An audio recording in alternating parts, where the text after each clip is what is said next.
Mary had a little man. The fault. We believe that all men are created equal. To the magnificent mosaic that is America. From radio beacon to radio beacon. I have a dream. Change has come to America. Believe me. Help is on the way. Knock, knock. Who's there? It's a figment of your imagination. Randi Rhodes Show. Turn up your mind. The only political victories that matter these days are symbolic. Attacking your opponents on cable news or social media. Compromise is a dirty word. We've arrived at that crossroad, and we chose anger and division. I believe in my approach, but it's not what America wants right now. I love Arizona, and I am so proud of what we've delivered. Because I choose civility, understanding, listening, working together to get stuff done, I will leave the Senate at the end of this year. Bye-bye. So that's breaking news. That just, I think you know today's Super Tuesday, right? Everybody knows? Okay, good.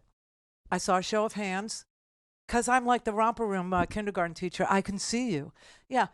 So everybody knows it's Super Tuesday. And if you are in a Super Tuesday state, the only thing that I need to explain is to California. California, pay attention. You have to vote twice today, 2 votes to cast in the California Senate race. What?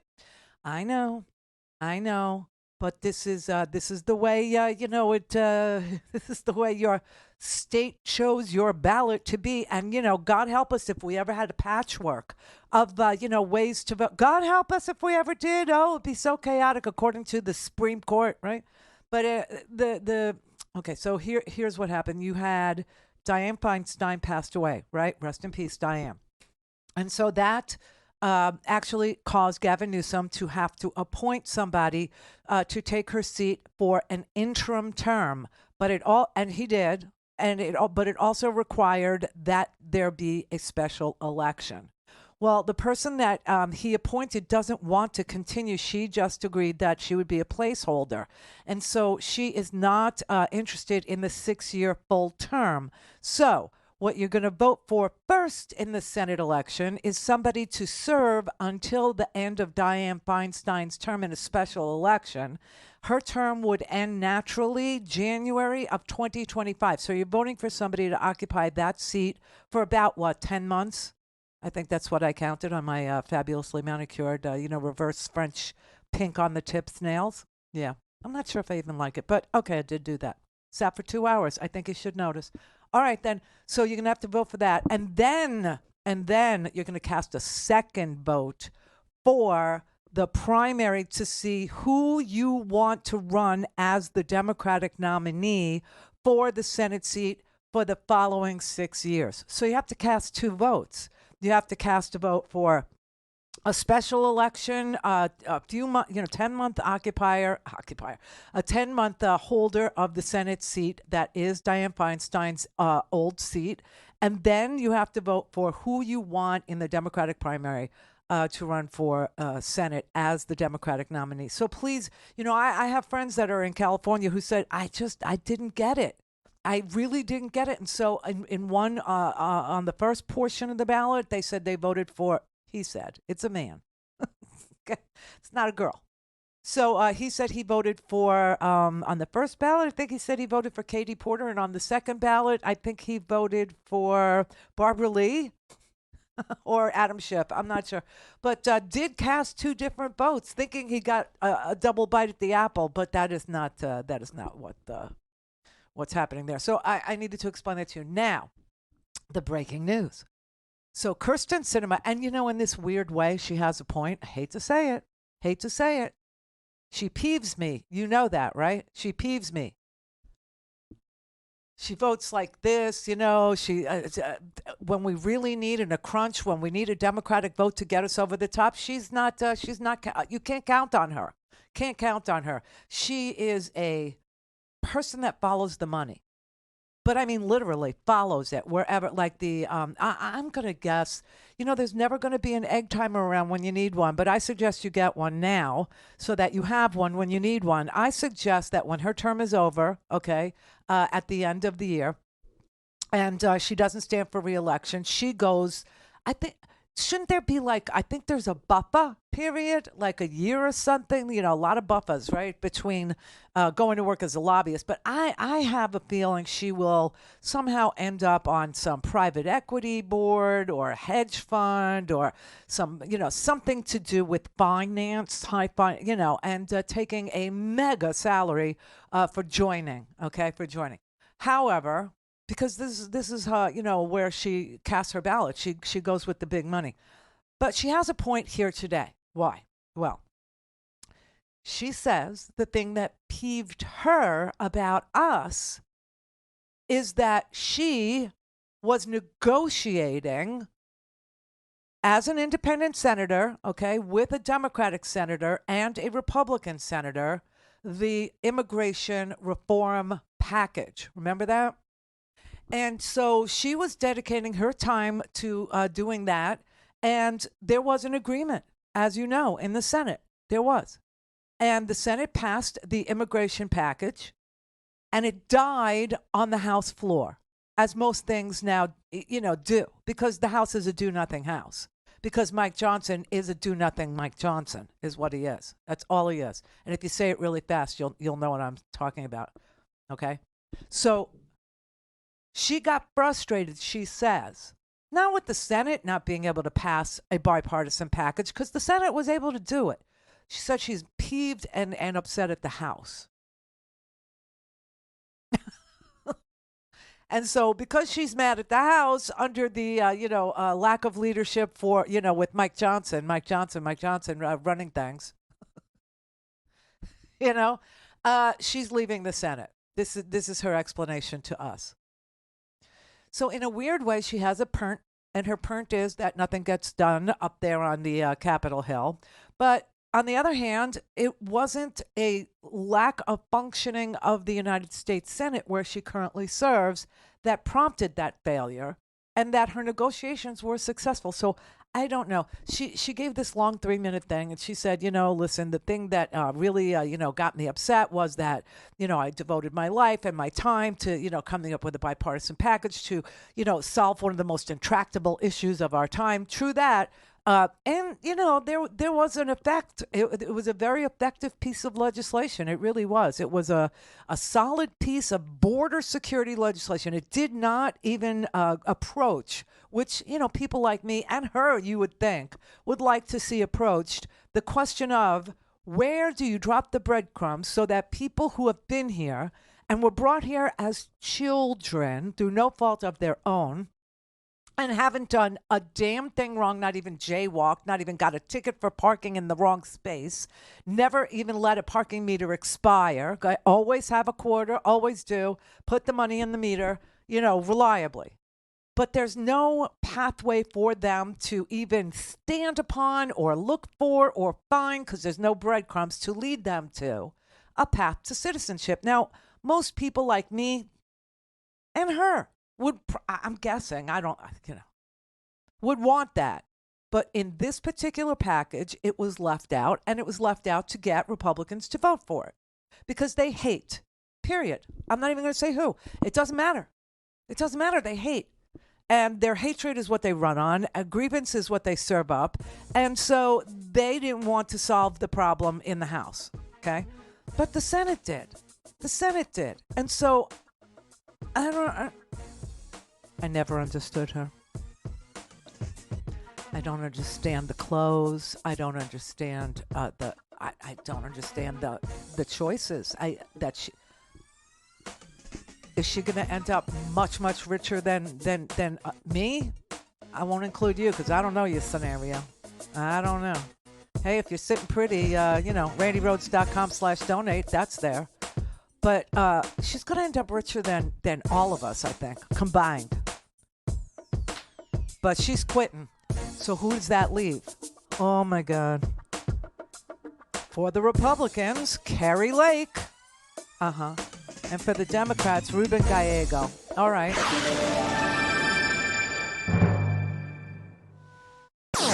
All things Randi at RandiRhodes.com. Go for launch. Speaking truth to power, the Randi Rhodes Show. Trump's only remaining rival, Nikki Haley, making one last stand, telling voters the former president is a drag on the party. The choice comes down to this. We can either have more of the same, or we can go in a new direction. But polls show Trump with double-digit leads in most of the states voting today. And with just hours to spare, a rare unanimous decision from the U.S. Supreme Court, rejecting a Colorado decision to kick Trump off the ballot because of his actions on January 6th. You cannot take somebody out of a race because an opponent would like to have it that way. The court did not address the issue of whether Trump actually engaged in an insurrection, but declared that only Congress, not individual states like Colorado, can remove a candidate under the 14th Amendment, which says no one who has taken an oath to support the Constitution and then engaged in insurrection can hold public office. I have great respect for the Supreme Court, and I want to just thank them for working so quickly and so diligently and so brilliantly. With the court thrust into the middle of the presidential race, Justice Amy Coney Barrett, nominated by Trump, calling on the justices to turn the national temperature down, not up. To disqualify insurrectionist candidates, the court ruled Congress must first pass a law laying out how. But in a concurring opinion, the three liberal justices said that goes too far, insisting the decision could insulate the court itself and Trump from future controversy. Haley backing the decision, saying the public should decide, not elected officials. Look, I'll defeat Donald Trump fair and square, but I want him on that ballot. But the former South Carolina governor has largely failed to defeat Trump, and now his supporters calling for the party to rally behind the former president. Why are you still in it, other than to deflect away from Trump? But despite Trump's dominant lead, there are warning signs ahead with independents and moderates. Lisa Waldron in Texas says she's a lifelong Republican, but won't support Trump. I would vote for that microphone as opposed to voting for President Trump. I would vote for that microphone as opposed to voting for President Trump. I like her. She's my kind of gal. No, obviously, this is madness. The Supreme Court yesterday erred, as they say. What I told you was the actual remedy for what ailed them is actually the remedy. The remedy for an insurrectionist running for an office for which he took an oath and disavowed that oath and engaged in an insurrection and or gave aid and comfort to those who did is not to be able to hold office ever again. That is the true cure for him. The Supreme Court decided that it didn't want to appear to be picking the winner of an election, because that's kind of what would have happened, right? If he couldn't be on the ballot in Illinois, if he couldn't be on the ballot in Maine, and he couldn't be on the ballot in Colorado, wouldn't they then be giving permission to other states like California that has an inordinate amount of delegates? Possibly, but that is not their call. Their call is to do what they say they're about. And they say they're originalists. They're textualists.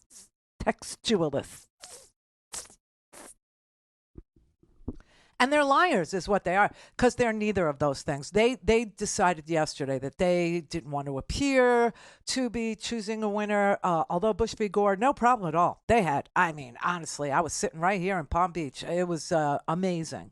It was quick, it was unfair, and it was ruled this one time only. But they didn't do that with this decision. So you know what that means? That means they made law here.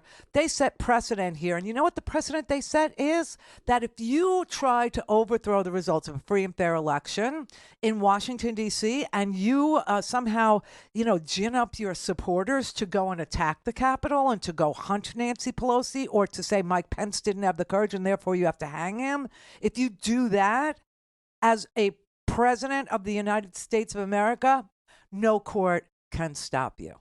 That's the law now. And you know what's really sick is this is the 14th Amendment. In the 14th Amendment, there are lots of precious things that we actually take for granted. Some Americans don't understand, like the grievance ones, the angry ones, the ones who think, a better system of governance would be Donald Trump's way, which obviously is not a constitutional republic at all.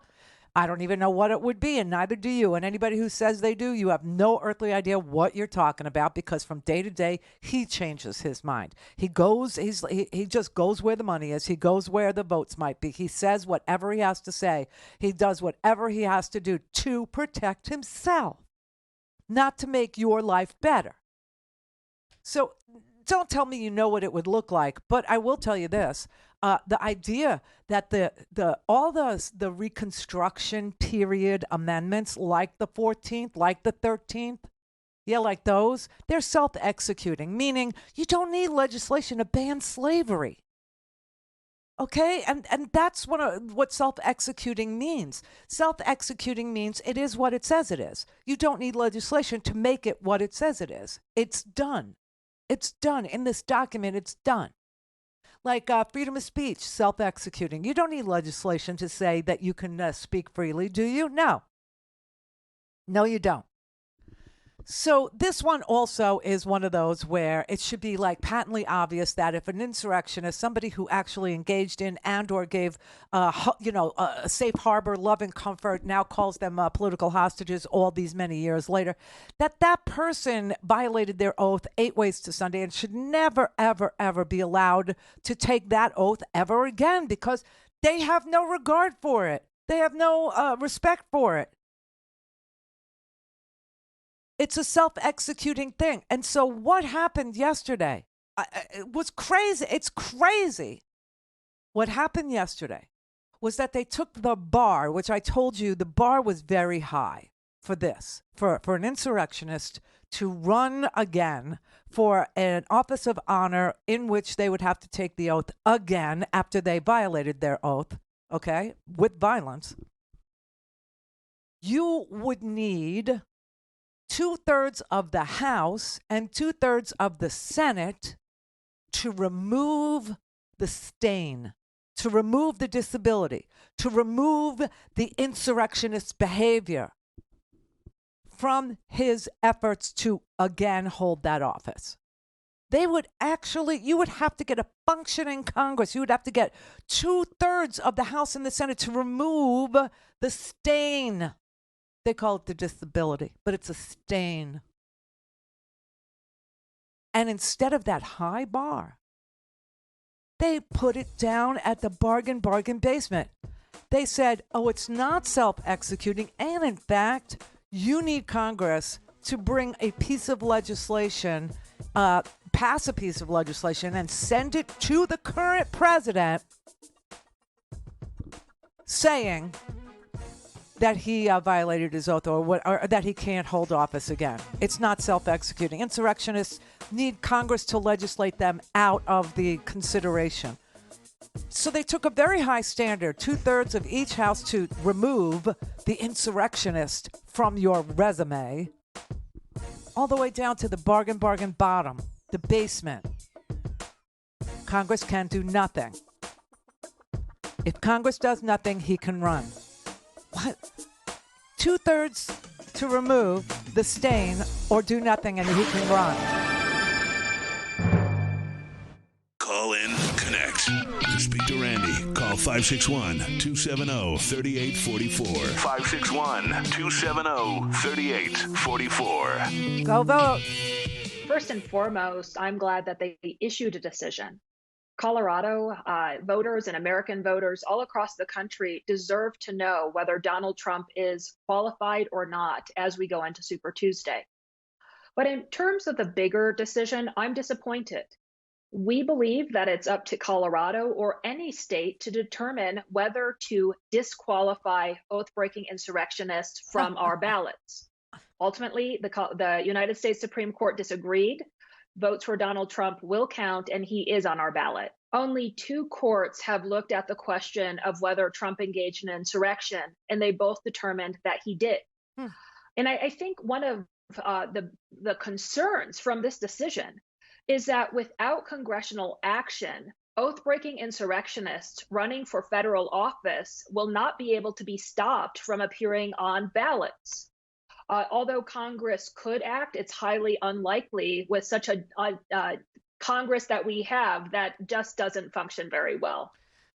So, I mean, this is very sad and sick. So, look, the idea that Mitch McConnell's Senate never, removed Donald Trump when they had the chance after the second impeachment having to do with this insurrection, even though Mitch McConnell, he is morally and he was physically and he was culpable and he did this and he did, I'm a no. I'm a no to, convict him. What? I mean, how are you a member of a jury? Okay, and you say, "Oh yeah, the defendant here, yeah, he did everything that you just said he did. He tried to overthrow a free and fair election. He tried to intimidate poll workers. He tried to introduce fake electors. He tried to mess with the machines in various states. He tried to lie to various state legislatures. He sent his people there, and then in the end." He, actually had a rally at the Capitol and told people to fight like hell or they won't have a country anymore. And then said that we're walking down and I'll be there with you, and lied to them in the end and let them go crazy with violence. Yeah, he did all that, but guilty? No, I can't give you my vote. What? As bad as that was, and that was bad. It didn't make law. Okay? It didn't set a precedent. As much as it feels like it did, it didn't. This Supreme Court ruling yesterday, 9-0, saying that if you engaged in an insurrection, and they didn't even deal with the question of whether he did or didn't. They never mentioned anything about he didn't or he's innocent, and therefore this is what. No, they left it alone. They never even touched it. They didn't even go near that question. Not even... within and they said, you know what, it's just we don't like the result that we would necessarily have to come up with if we understood what you're saying, Randy, and that is that all the Reconstruction amendments to the Constitution are self-executing. If we say what is so obvious on its face, like equal protection under law, that's part of the 14th too, due process, part of the 14th, privacy, like Roe v. Wade, 14th. You don't need legislation to make that true. But this insurrection thing, oh, you do. You know why they did it? They did it because they didn't like the other conclusion. And there's no other reason. No other reason. They just didn't want to seem that they were intruding into an election in a polarized nation that has been breastfed on Donald Trump's grievances, okay, so close to the election. And so they just said, we don't like the result that we would get if we were originalists, if we were textualists, and if we read the meaning of the 14th Amendment the way it was written, we would understand that it takes 2/3 of the House and 2/3 of the Senate to remove the stain of being an insurrectionist, not the other way around. But we're going to lower the bar so low. And this is why Amy Coney Barrett didn't agree with them. This is why she wrote this one-page thing going, you really went too far. I can't agree with your conclusion that the 14th Amendment isn't self-executing. There are many ways for you to have enforced and to say that there's only one way and that Congress has to legislate. I'm not down with that. I don't think that's true. And the same thing with the 3 women liberals. They all said, you went too far. This was ridiculous. That is not what this, means. It's just we understand you didn't like what you would have found if you were actually originalist. But to lower the bar from so high, meaning 2/3 of both houses to remove the disability of being an insurrectionist so that he can appear on the ballot yet again, and take it all the way down to if Congress does nothing, then he can appear on the ballot. It's just unconscionable. But that's the precedent now for this here democracy. And so if you think that it's not going to happen again, you're wrong. Because it is. Because they just made it the law that an insurrection and participating in one, or giving aid and comfort to those who did, or seeing the violence and doing nothing, dereliction of duty, just sitting there watching it on your TV in the White House, okay? And having every one of your aides, every single staff member, every single person that worked in the White House come to you, from your chief of staff to your national security advisor to the Secret Service, all come to you and say, you need to do something. You need to call them off. And you sat there and said, no, I don't, and I won't.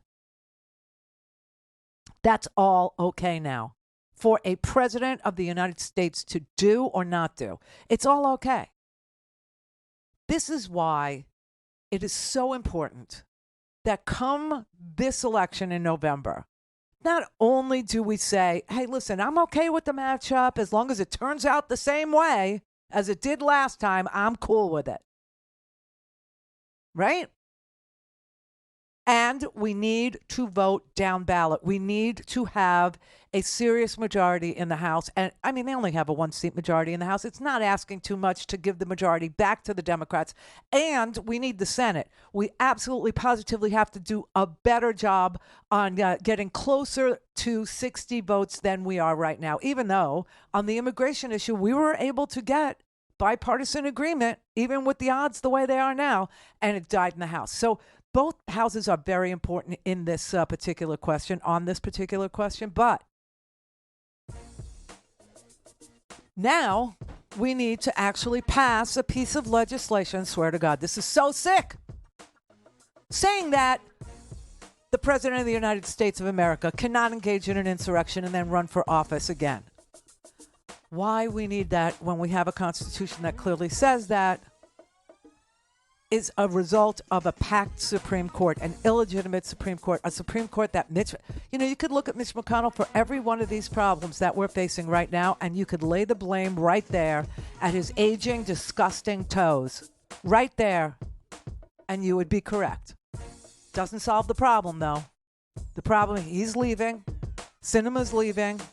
We have got to actually win the House and the Senate in this next election and pass a piece of legislation that bars insurrection. Oh, I can't even believe it. This is the Randi Rhodes Show. To speak with Randi, dial 561-270-3844. That's 561-270-3844. A lot of times I'll say, and President Obama is doing a lousy job, meaning that Obama's running the show. They'll say, Donald Trump doesn't know who our president is. No. Because cognitively, I don't know if you saw, but a few months ago, I took a cognitive test. My doctor gave me. I said, give me a cognitive test just so we can, because you know what the standards were. And I aced it. I also took one when I was in... We're applauding this. But I also took one when I was in the White House. No, I'll let you know when I go bad. I really think I'll be able to tell you, because someday we go bad. But, I've had... And they always say, like Haley, she talks about, we don't need 80-year-old. Well, I don't mind being 80, but I'm 77. That's a big difference. What? Listen, here. If there were headlines every single day, this is what Simon Rosenberg is trying to explain in his Substack, which I really like. He also is a pollster. And he's looking at all these polls going, it's not, they're projecting on the front page of every newspaper, projecting on the TV every single day that Biden is old, Biden is old, Biden is old. He is old, but so is Donald Trump. And if they actually put the stuff, the dribble, the crap that he spews at these, crazy rallies of his, as soon as he gets off the teleprompter, he goes like completely south. He doesn't know what he's talking about. Did an interview yesterday with Fox News. They asked him what he would do about inflation. He has no earthly idea, not even what the question is. I mean, he doesn't have any plan whatsoever. His answer for inflation was drill, baby, drill. I mean, really, seriously, sick stuff. Really. But if they put on the front page of the newspapers every single day that Donald Trump is spewing, garbage, that nothing he says makes sense, that he hasn't been able to find a sentence, with a flashlight and a thesaurus, hasn't been able to, say one serious thing about one serious issue that makes any sort of a sentence out of that issue, then, and then you polled people and then you asked the question, you would get a completely different result than the one that you're getting now, which doesn't matter because polls are never right. They haven't been right ever. But when they asked him on Fox, they asked him, they asked him, what would you do about inflation? And I swear to God, he talked about a family in a diner who was nice to him. What would you do about inflation? There was this family in the diner. They were so nice to me. I love you people in the diner. This is his answer. Mr. President, a lot of people believe that you're at your best when you're fighting for the American people. And we just heard in the diners, we heard immigration. But the other top issue was the economy. What are you going to do to give us some relief when it comes to this inflation? People are going to the, whether it's the gas station or to the grocery store, and they're being hit hard. How do you fix that in the first 100 days? Well, first of all, let me speak to the people in the diner. I saw the vote, and there was 100% Trump, none for my opponent. And I love you in the diner. I will take care of you, and we're going to drill, baby, drill, and we're going to get prices down. Energy's going to bring it all down. We're going to get a lot of that oil. We're going to get the oil and gas right from Texas and other places, but from Texas largely. And I just appreciate it. I saw that vote early this morning. They said, Will's doing a good job, by the way. Will said, you're for Trump, and the whole place went crazy. What about Haley? Nobody, right. Not one person. So all of those people in the diner, I love you. That's his answer for inflation. All those people in the diner, I love you. Haley, nothing. This is everything he says, everything he thinks, everything he does, every waking moment, every, possible chance for him to, sleep or whatever he does. I don't know what he does. I will tell you that the White House apparently is awash in speed and Xanax. When Ronnie Jackson was there, remember, and the people on the press plane said, go down the aisle, and he would give everybody, a Lunesta or a sleeping pill, and then he'd go down the aisle when we were landing, give everybody Provigil to wake them up.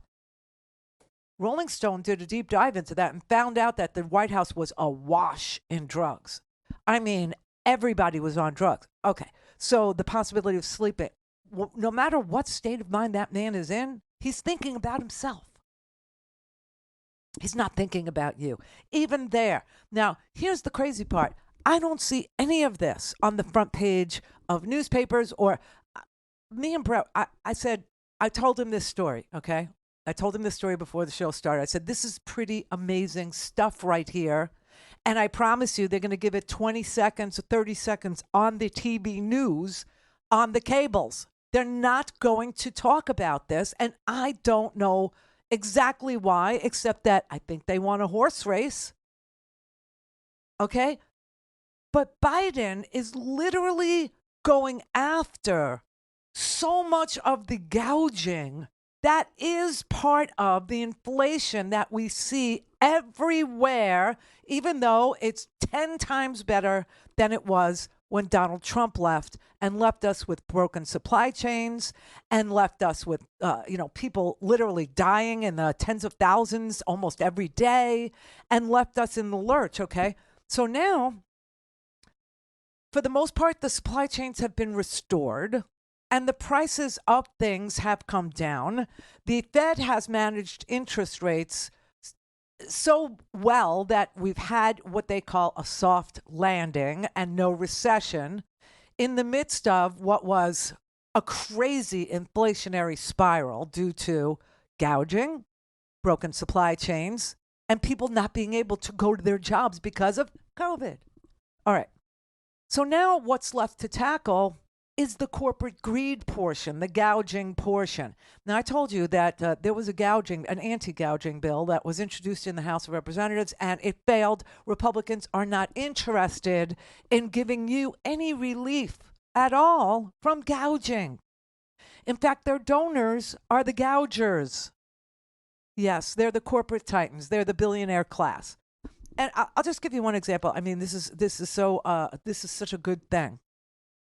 So Biden and his administration today has said that it's going to limit what banks can charge for late credit card payments. Now, you know how when the people with the least amount of money go south in our bank balances and all of a sudden we're upside down, meaning we bounced a check because we had no money, and now the bank is going to charge us the bounce check fee, and now we're doubly, deeply without money and in debt to the bank, right? Well, Biden is limiting late fees that credit card companies can charge you. On average, if you're late on your payment, the credit card company can charge you about $35, right? For a person who didn't have $11 to make the minimum payment, right? And now they're going to charge you $31 for being late on the minimum payment that you couldn't make. Biden is limiting late charges, late fees for the private equity, for credit card companies. The Department of Justice and the Federal Trade Commission have formed a strike force, a task force, and it is taking aim at corporate behavior, like hikes on prices that Americans are forced to pay through anti-competitive or fraudulent business practices, see? Where if you're a fraud, you get a much better rate at the bank. And if you have no money, they're going to tack on and tack on and tack on fees, late fees and penalties. And he's saying the most that they can charge you now for being late on a credit card payment is $8. That's it. Limited, $8. I don't think they should be able to charge us any damn thing, but okay, $8. The Federal Trade Commission, the Justice Department, and the Department of Health and Human Services are investigating healthcare now. They're investigating the impact of corporate greed in healthcare, and they're going to look at the transactions that involve specifically private equity firms and how private equity firms are increasing consolidation, okay, of the healthcare providers, of the healthcare insurers, and they're doing the consolidation to generate profits for their firms. And because there are fewer choices, of course, we're paying higher prices. He's going to stop that practice, too.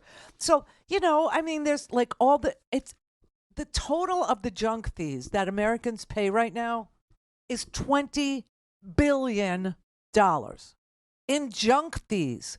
Fees we don't need to be paying for any reason except that it enriches, corporate billionaires. So he's going after this, and so far, they've been able to beat back $10 billion a year worth of junk fees. $10 billion. What does that mean for you? On average, it means $220 a year for at least the 45 million people who have credit cards. Okay, so every person who has a credit card may have paid late and got hit with a late. So now you're going to save $220 a year because Joe Biden has decided to go after these extraordinary, extraneous, unbelievably greedy excess junk fees that are applied to the people who can least afford to pay them for the benefit of the people who don't need it, the private equity titans. I mean, this is the kind, and then he's also protecting farmers and meat packers and ranchers who get an unfair deal when they go to the meat packers. He's going to, cut some of the junk fees out of that too. Now, I don't pretend that I understand ranching life or farmer's life, except for the farmers looking for a wife. The little game show there that is kind of like The Golden Bachelor, where they have a farmer and he's like looking at girls who go, yeah, I don't like to get up early in the morning and stuff like that. And I'm like, I can't live without a sax off fifth. Yeah, and they cast her as a possible bride for the farmer who's like, in the wheat fields all day, whatever. But I don't know much more about that. But Biden does. And they're going after your ability to negotiate a fair price for your stock. Yeah, he sucks. He's too old.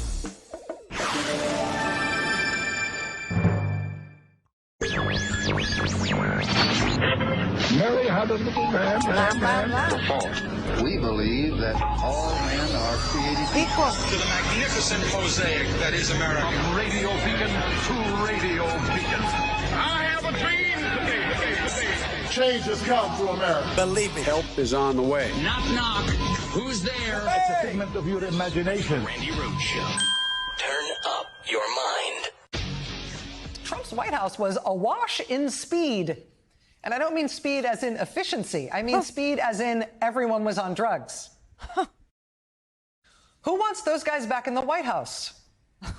Because the two major parties are going to nominate someone, and you got to pick one. You got to pick one, everybody. You got to pick one. Nikki Haley is not the one to pick, okay? I wish it was. I think it would be a better race. Obviously, everybody, does not agree on the Republican side of things. They want Orange Jesus again. But, apparently she's going home to South Carolina to rest her little weary head for the results of Super Tuesday. Now, I got to tell you, she may pull a couple of upsets like in Vermont. I'm guessing maybe Utah, like a Mitt Romney type state where, people are sane and not awash in speed and Xanax. But I think her last rally was already booked for last night in Texas, and there's nothing else on the books for her going forward. So I'm not sure what's going to happen with her candidacy, with her, primary, run against Donald Trump. I guess it depends on the Koch brothers. I guess it depends on the money. I guess it depends on the donor class. And if they're really never Trumpers, will they throw some more money at her and let her stay in the race and peel off a few votes here and there from Donald Trump or not?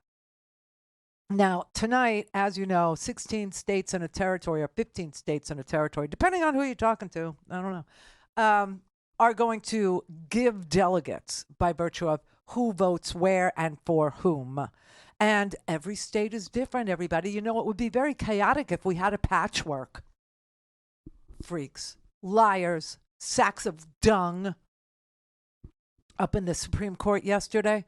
Yeah, a patchwork would not work well for us. Meanwhile, you got what? Vermont, the winner takes all the delegates, right? Then you got Minnesota, where Trump did not win the Republican primary in 2016. They do it proportionally, awarding the delegates, right? And then you have some states that do it district by district. Virginia is one of those that awards their delegates congressional district by congressional district.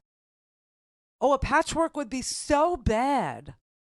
It would be chaotic and stuff. So we have to have uniformity on the states allowing an insurrectionist on their ballot or not.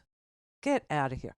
Anyway, this is very upsetting to me because I don't think everybody realizes this is now the law. The law of the United States is that an insurrectionist can actually be the president yet again after he engaged in and or encouraged and or incited and or gave aid and comfort to insurrectionists. He can now be president again according to the Supreme Court because they want to nullify this provision of the Constitution simply by ignoring it. They don't want to do anything more than ignore it. Congress doesn't want to do anything more than ignore it. So by ignoring it, it actually doesn't exist anymore. So much for privacy rights, right? Right. And this is where we are. Congress has to pass and get signed protection for IVF nationally so that people can have families who couldn't be for IVF. We have to ratify privacy in regard to medical choices that childbearing, estrogen-bearing beings have to make in their lifetimes. But unless we actually codify it into law, the same thing with gay marriage, that's equal protection. These are all Reconstruction era amendments to the Constitution that we all assume rightly are self-executing, meaning you don't have to have legislation for the Supreme Court to find that equal protection under law is a thing in the Constitution, and that means equal protection for everyone in the United States, including gay people. So if you wondered how they were going to get rid of gay marriage, if you wondered how they were going to get rid of, privacy rights, if you wondered how they were going to get rid of insurrectionists being president yet again, now you know. Now you can see it. Now you can smell it. Now you can actually observe it. Now you can read it for your damn self. And it is precedent now in this country. And all of these Reconstruction laws, all of these, laws after slavery, including the abolishing of slavery. If Congress ignores that slavery was actually abolished in the Constitution by virtue of a Reconstruction era amendment known as the 13th Amendment, if Congress chooses now to ignore that by not passing legislation codifying the fact that slavery is illegal in all 50 states, then it isn't. You get that? The more I think about this, the more agitated I become, really, because they're making the race about a 77-year-old not being too old and an 80-year-old being too old. And that's sick and twisted and a complete and utter distraction from what we're actually staring down the barrel of, and that is a complete destruction of everything that we have that's good. And what we have is better than any other country. But we refuse to accept that. People they just refuse to accept that America is a great place because America is a good place. And they want to see that goodness just wiped out in favor of them being treated like they are the elite now.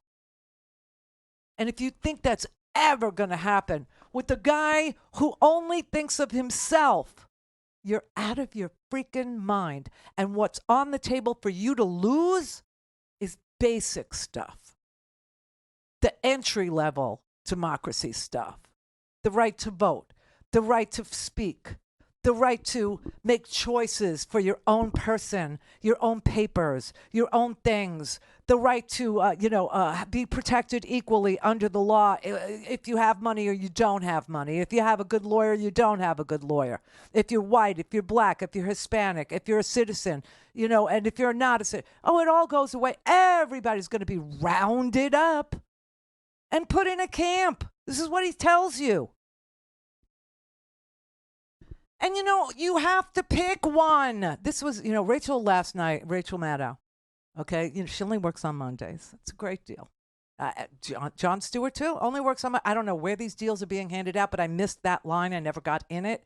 I never got on it. I never got a cup of water on that line. I wouldn't even know where that line is. You need to, get me breadcrumbs. Know why? I don't have an agent. Never did. Okay. So they only work Mondays. But last night, she was trying to explain to you the Supreme Court, the President of the United States, the Congress, the House, the Senate. No one is coming to rescue us from us.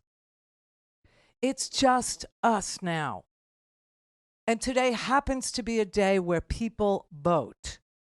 In many, many states. Now, no one is going to seal the deal today. No one is going to get to the required number of delegates today.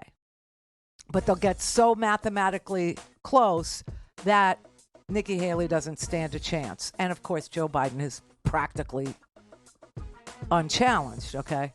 So, but nobody's going to get, in the Republican Party, you have to get 1,215 delegates. I always remember it like a clock, 1215, right? So nobody's going to get to 1215 today. Donald Trump isn't, but he probably will by the next round, okay, the next election. I'm guessing, March 8th? And then for us, it's like March 12th.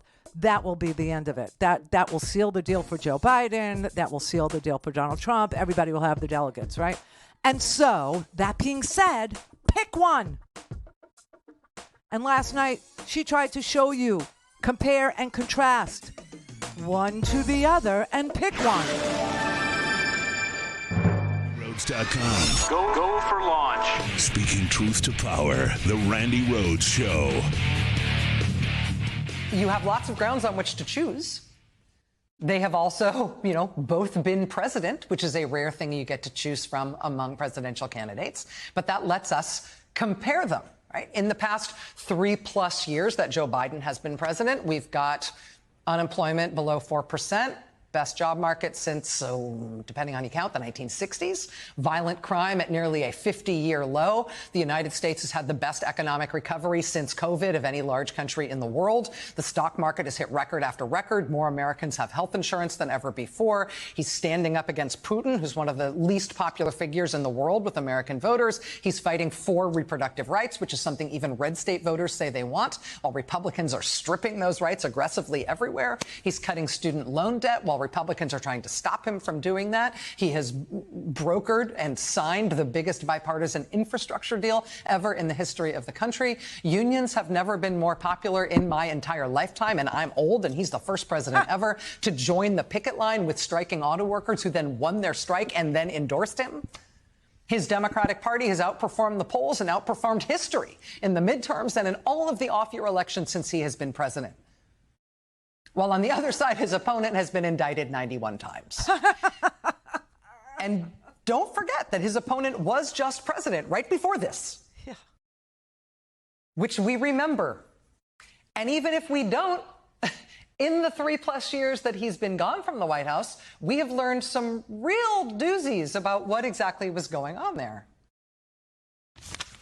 The new photos released showing boxes of documents stashed in a ballroom, even a bathroom at his Mar-a-Lago home. The indictment saying among the classified documents found in the boxes, information about U.S. nuclear programs. I overheard the president say something to the effect of, you know, I don't effing care that they have weapons. They're not here to hurt me. Take the effing mags away. Let my people in. They can march to the Capitol from here. Let the people in. Take the effing mags away. A $2 billion investment that former President Trump's son-in-law, Jared Kushner, secured last summer from a fund led by the Crown Prince of Saudi Arabia, has raised questions about the ethics of post-White House business dealings. So we're back with Cassidy Hutchinson. Cassidy, what was Mark Meadows burning every day? Yeah, I wish I knew Nicole. There were several times I would walk into Mark's office and I would see him putting papers into the fireplace. Eventually, it culminated, the long break, simmering break between he and myself in June of 2020 when he wanted to deploy active duty troops on the street of Washington, D.C. and suggested actually that we shoot Americans in the streets. He suggested that we deploy active duty troops in Washington and shoot Americans in the streets, says his defense secretary. And the White House chief of staff was regularly burning documents in the White House fireplaces. And the son-in-law mysteriously gets a $2 billion housewarming present from a foreign government the second he walks out of the White House. And he's stashing classified documents about America's nuclear programs at home in a bathroom and then refusing to give them back. And he's explicitly asking for armed people to be let into the crowd he was going to direct to go to Congress to overthrow the government to try to keep him in power. But if Congress doesn't enact legislation, then he's completely suitable to be the president of the United States again. And she didn't even touch the $20 billion in junk fees that he just, eradicated from your life, or the fact that Hunter Biden has been persecuted based on the word of a Russian intelligence operative who was just arrested for being a Russian intelligence operative who was lying to the FBI about Hunter Biden. Or the Chips and Science Act. Just saying, there's like a whole long ass list of accomplishments on one side, and on the other side, you have 91 indictments. And a White House awash, and I quote, in speed and Xanax. Oh my God. And Donald Trump makes no sense at all anymore in any arena, in any venue, anywhere. Anywhere. You can compare and contrast the two candidates. I wonder if there'll be a debate, because I would love so much to see a debate between the two of them, because all Donald Trump knows how to do is, be a fourth grader. Wrong. Remember that? and he walked around, stalked Hillary on the stage. I mean, he can't even do that anymore. His cankles are going to, like trip him. I mean, he's so out of shape. It's so disgusting. It's just unbelievable. But, yesterday, I have to tell you, there's a writer in the Washington Post that she's kind of new for me. Her name's Alexandra Petrie. She's funny. And she wrote her piece yesterday, hearing Donald Trump say he took a cognitive test and aced it. Now, I don't know why any presidential candidate would want you to know that he's had to take 2 cognitive tests to prove he's sane and that he can think. But this man likes to brag about it. And so Petrie wrote her column about a cognitive test for the president. Okay, sure, she said, try this one. And here are the questions she would like to ask Donald Trump and Joe Biden for all I care, okay? What year is it? What country do you live in? Is that country a democracy or a dictatorship? Can we get that in writing, please? Put the following words in the correct order. Respecting an establishment of religion, Congress shall make no law. Draw a person. Draw a fertilized egg. Are the two different? Draw a clock. How many minutes from midnight is this clock? Is it a good thing or a bad thing that it is that close to midnight on this clock? Who is the current president? Who won the last presidential election? Shouldn't these answers be the same person? If Pennsylvania does not pick the winner for president, they are going to change the name of the state. Does this make sense to you? Here is a picture of Vladimir Putin. Can you see a friend in this picture? If 2 people were engaged in a contest to win the most of something, and Joe won 306, but Don only 232. Who would have won that contest, Joe or Don? Which of the following places is a good place to store classified documents? A bathroom. C, a ballroom. D, a garage. Or none of the above. See, they could both, answer that question. Do you see what I'm saying? I mean, shouldn't the president and the winner of the last election be the same person? Call in, connect. To speak to Randi, call 561-270-3844. 561-270-3844. I think the border is a very important issue for Donald Trump.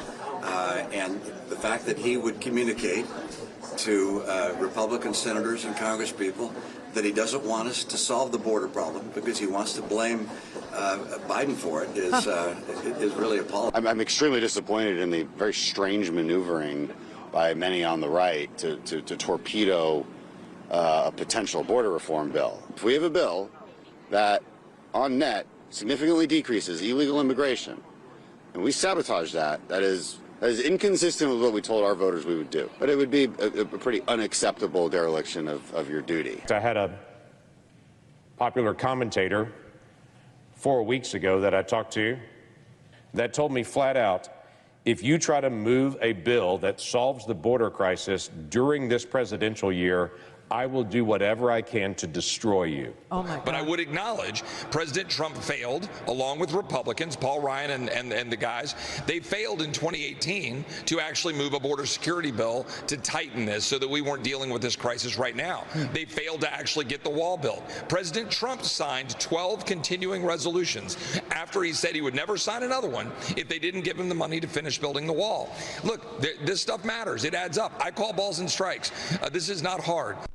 Speaker says that if one migrant comes across the border, that's one migrant too many, and your bill doesn't do enough to completely shut down the border. Actually, it does completely shut down the border in many ways. Those are hardcore Republicans there. That is James Lankford from Oklahoma, okay? A place where they quote scripture to try and pass pieces of legislation that would ban, swear to God, lying. Or as they call it in Oklahoma, bearing false witness, right? And so you have these legislators there but James Lankford comes from their place. So he knows he cannot lie or he will go to jail in Oklahoma. And he was the lead Republican negotiator on the border package. Kyrsten Sinema was the independent and they got a bill. They passed a bill, got 70 votes for the bill, and it died in the House because Mike Johnson. This is the party. You have a compare and contrast. You have two records of two people who both were president. One is currently president. The other one thinks he is. Make a choice. Pick one. Stick with it. Let's get this show on the road. What is his name? Dania? Oh, Dania? Dania. Dania? No, Dania. Dania. Okay. Dania. Yes, I have a question for you. Okay.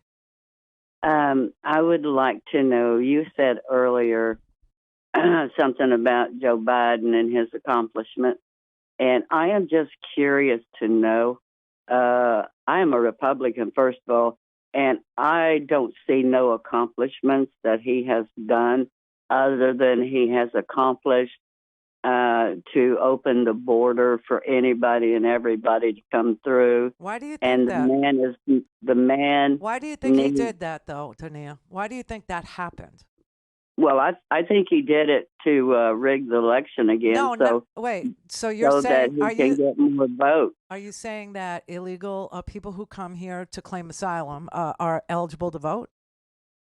No, I don't believe they are. So how is that part of Joe Biden's plan to get people to vote for him? I'm lost. Because I've already heard that in California and stuff that they're already in New York that they're already trying to get them citizenship, the ones that's come across, so they can go ahead and legally vote. Okay, there is no path to citizenship that anybody can identify, even for kids who were brought here as children who have been here for 25 years. There's no path for anybody to get on to be made a citizen. So why do you think that? Why? I mean, I'd just be so interested in figuring out why you think that is a real thing. Because I see it and I hear it. From where? I watch Newsmax a lot. But Dania, I'm here to tell you, woman to woman, girl to girl, that it's just not so. That is not. It's not possible. It's not possible. I don't believe you because I've watched you a lot. It isn't happening. And you are a Democrat. So I'm not. I'm an independent. But so what? I mean, what does that have to do with the fact that there is no path to citizenship for anybody who might be coming into the country to claim asylum? Well, first of all, they shouldn't even be coming across there. They should have left Title 42 in place. But you just changed the subject here. You made a statement. Yes, you did. You made a statement that Joe Biden opened the border, which is crazy. Yes, he did. No, he didn't. He still got it open. The border is open. It has been open under Donald Trump and Joe Biden. Nobody did anything. Donald Trump put Title 42 in place. No, Title 42 is for pandemic emergencies. It's bull crap. Look, what do you think Title 42 is? What do you think it is? I know what it is. Okay, tell me. And Joe Biden got rid of it. Joe Biden, it was the country released in Mexico. The Supreme Court. Stay in Mexico. The Supreme Court got rid of it. Because we're not in a pandemic. The emergency is over, and Title 42 is no longer enforceable since there's no pandemic. The Biden administration actually exacted a very strict regulation that presumes that migrants are ineligible for asylum if they enter the United States without using any of the legal immigration pathways that this administration, the Biden administration, created. And one of those requirements was that you had to pass through a friendly, well, not even a friendly, you had to pass through a third country and seek asylum there before you tried here. But they have not been able to implement the system because we don't have the judges. We don't have the officers. We don't have the detention facilities. We don't have the money. So that's what this immigration package that passed the Senate was designed to do. It was designed to give the money. It was designed to send billions of dollars to the border. It was designed to have more asylum judges. It was designed to have more Border Patrol officers. It was designed to have more detention beds, 50,000 more detention beds, right? And it passed the Senate, but the Republican House. Mike Johnson is the Speaker of the House. He is a Republican, Donia. He controls what comes to the floor and what doesn't. He won't bring it to the floor. Therefore, it cannot pass. Who killed the immigration package? Donald Trump killed the immigration package. You are so wrong about Joe Biden and his desire to do something on the issue of the border. Just so completely wrong.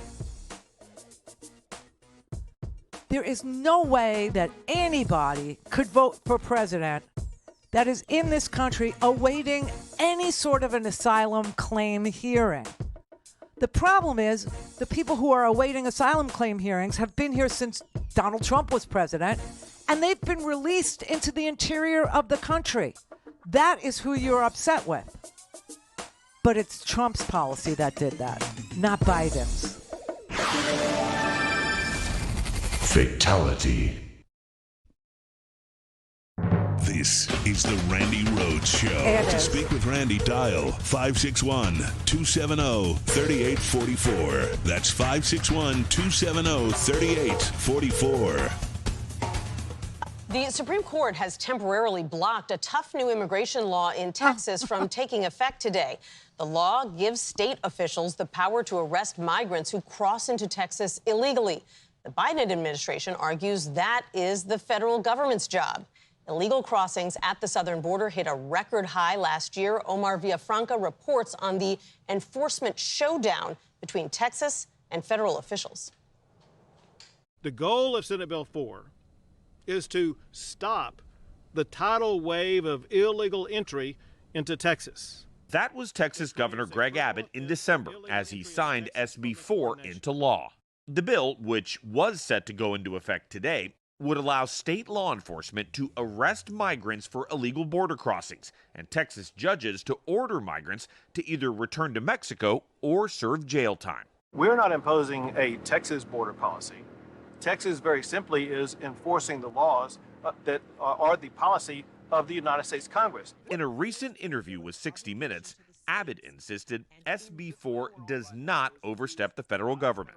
But last week, a Texas district judge blocked the law, arguing that it violates the Constitution's supremacy clause and conflicts with key provisions of federal immigration law. Texas's Attorney General appealed the ruling, and over the weekend, a federal court granted the state a temporary stay. And Monday, at the Justice Department's urging, the Supreme Court stepped in to stop SB 4 from taking effect, with Justice Samuel Alito giving Texas until March 11th to file a response. We need a lot of help. Back in December, we met Maverick County Sheriff Tom Schmerber in Eagle Pass, 2 days after Abbott signed SB 4 into law. Schmerber told us he was concerned about enforcing it. Is that work that your sheriff deputies can do? Do you want to do it? We don't want to do it, and it's going to be impossible. I don't have the manpower nor the space. Comes March, if we have to do it, I don't know how. So, Donia, they don't have the manpower. They certainly don't have the authority to do anything that the federal government is supposed to be doing. And when Joe Biden goes to do it, the Supreme Court says you can't do it. Or when Joe Biden goes to do it, they say, okay, you can do it, but you don't have the manpower to do it. You don't have the personnel to do it. You don't have the detention beds to do it. So Joe Biden then goes to the House, Joe Biden then goes to the Senate and says, okay, we really do have an issue here at the border. There really is a problem. And we need manpower. We need detention facilities. We need money. We need officers. Can you put together a border security package? Don't even include anything on a path to citizenship. Nothing.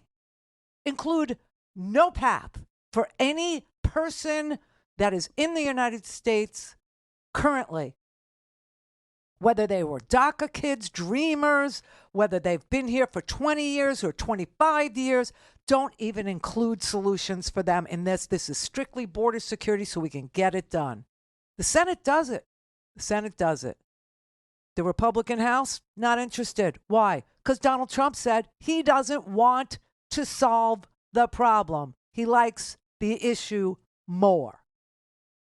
So you have a man who literally is thinking of himself, as I keep on telling you, over national security. If you think the border is a national security issue, then know this.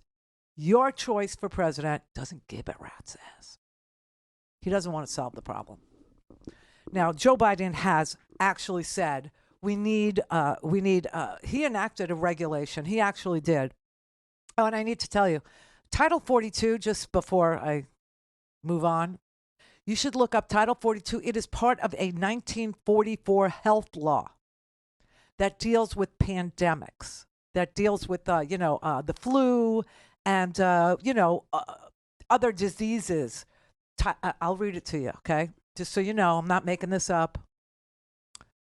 This is from the ADL.org, okay? What is Title 42? Title 42 is part of the Public Health Service Act of 1944. Its purpose is to help prevent the spread of communicable diseases in the United States. It was responding to a cholera epidemic. Congress passed a law in 1893 that later became Title 42. So I don't know why you come at me with these false notions and you don't even want the good information so you can form a reasonable solution to a problem. You think Donald Trump invented Title 42? What's wrong with you? Why do you think that? That's what I was asking you. And why do you think that people that are coming into the country are able to vote for dog catcher, let alone president? Why do you think that? Because I got a funny feeling that the place that you're getting your information from doesn't give a rat's ass about the quality of the information they're passing out. And so I'm going to guess it's a news channel that isn't really a news channel, but is more of a propaganda channel, an entertainment channel, than it has a relationship to any facts or news. And they do that so you can't figure out the solution to the problem. They do that so you're disoriented and you buy into a worldview that literally takes away your power, your freedom, your choices. And it's already happened. So I don't know what you're assigning to me. I didn't take away your right to choose. I didn't take away my kids and your grandkids don't have less rights as girls than we did because of anything Joe Biden did. Our girls have less rights and less choices and less pathways to starting families today than we did because of the Republican Party. You know, the party of freedom. Ha! The party that gerrymanders you out of control. The party that gives supermajority. Listen, it's a long ass story. Suffice it to say, they're not on your side. Okay. Mike in Las Vegas. Oh, hello, Randy. Hello, Mike. I just appreciate all that you do. I don't want to waste your airtime here. I just love how you handle those ignorant callers. I heard her say she listened to Newsmax. Oh, she did? And I just want you to, that's, when she was cutting you off. I just want you to hammer on that, please.